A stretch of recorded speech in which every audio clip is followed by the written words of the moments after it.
বন্ধুরা দেখো, আজকে আমাদের মাঠে ধান ঝাড়া হচ্ছে। এখন বাজে কটা? এখন বাজে 10:30। সেই সকাল 7টা থেকে এসে ধান ঝাড়া হচ্ছে।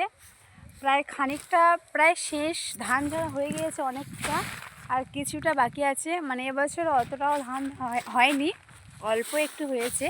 এই দেখো, সকাল থেকে আমরা এই ধানগুলোই ঝেড়েছি। এরকম সবে এই কটা ধান হয়েছে, আর এই দেখো এই কটা খড় হয়েছে। আর মাঠে এই ধান কটা এখনও হয়নি, গুছানো হয়নি। এই ধান কটা ঝাড়লেই হয়ে যাবে। এই দেখো, তোমার দাদাভাই তো ঝাঁটা মারছে, আর তোমার দাদাভাইকে বললাম যে তুমি একটু ঝাঁটা মারো, আমি একটু বসে থাকি, ফোন দেখি। তো মানে এই বিয়ের প্রথম আমি এই আগরে ধান ঝেড়েছি। মানে এর আগে কোনোদিনও ঝাড়িনি। মানে বাপের বাড়ি ঝেড়েছিলাম 1 বছর, তাও সেটা মেশিনে। আর এখানে আগরে এসে ধান ঝেড়েছি, কেমন এক্সপিরিয়েন্স হলো সেটাই দেখলাম।